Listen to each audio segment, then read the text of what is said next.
Isang pinagpalang araw po sa inyo mga kapatid. Minsan pa welcome sa aking YouTube channel. Meron po akong isang lata, halos isang latang tag 10 piso. Ayan. So ito po ay BSP na ating tatalakayin.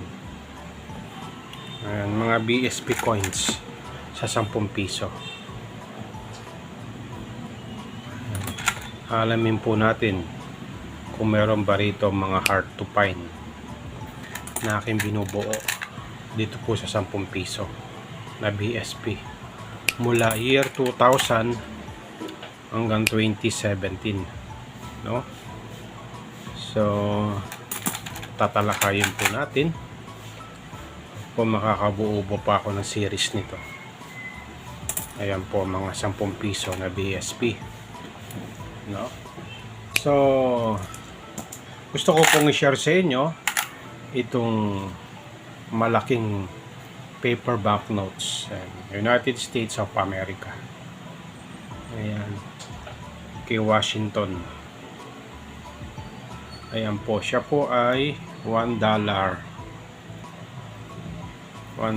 bill na malaki. Collectible po siya, no? Ito po yung kanyang likod. $1 coin, $1 bill. Sunod naman po itong $5. I think ito po ay kay Abraham Lincoln, no? Kay Lincoln. Ito po siya, no? These notes are legal tender for debts public or and private. Ayan, ito po yung $5. Ayan, ito po yung kanyang likod. Ayan, United States of America. In God we trust. Ayan. So bagamat ang bansang Amerika, lalo na po yung lugar ng Los Angeles, ay dumanas po ng matinding pagsubok. Nagkaroon po sa kanila ng wildfire, matinding sunog, no? Maraming mga kabahayan, marami pong mga ari-arian ang natunog dahil sa wildfire na yon, no? Nangangahulugan na ang pera ay nawawala, ang sasakyan ay nasisira, ang bahay ay nawawala, sapagkat ito ay pansamantala lang.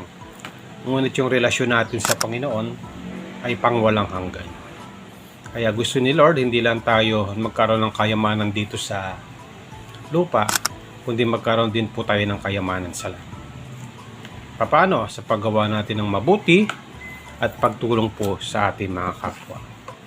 Kaya bumubuhos po yung donation sa lugar ng Amerika, lalo na po sa California, sa Los Angeles, dahil po sa mga nasirang bahay, yung iba pa nga po ay namatayan. Kaya dalangin po natin na sila po ay makaahon sa pagsubok na kanilang dinadanas. Ayan. Kaya kailangan po natin magtiwala sa Diyos. In God we trust. Kaya may mga tao kasi na nakalimot at nawala ng tiwala sa Panginoon. Tiwala lang sila sa sarili nila ng kakayanan. Inuulit ko, wala po tayong magagawa kung hiwalay po tayo sa Panginoon. Kaya dalangin po natin ang bansang Amerika na sila ay manumbalik at patuloy na magtiwala sa ating Panginoon. Sige po, dumako na po tayo sa tinatalakay po natin sa BSP 10 piso.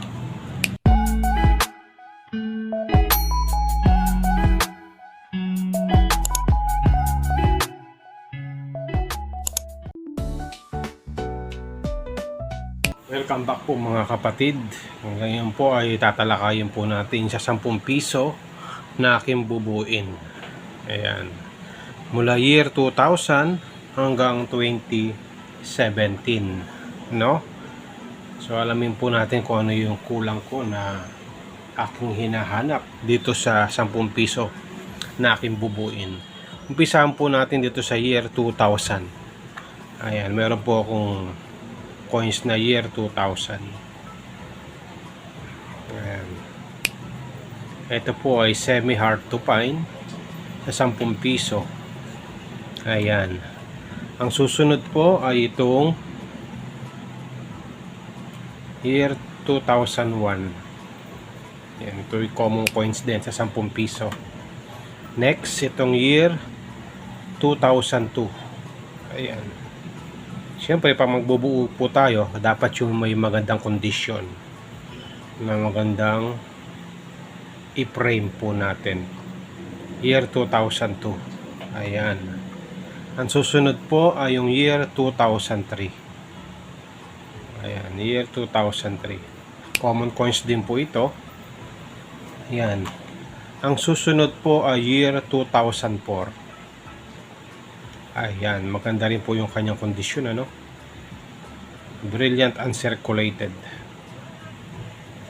Ayan, year 2004. Susunod po ay year 2005. Ayan. Year 2005. Sunod ay year 2006. Ito ay common coins din, ano? Year 2006. Ang susunod po ay yung year 2008. Ibig sabihin, wala po akong year 2007, 10 piso. Ito po ay hard to find, no? At kung kayo meron yan, malapit kayo dito sa Pampanga, pwede po natin pag-usapan at mabentahan ko po kayo ng year 2007 na 10 piso.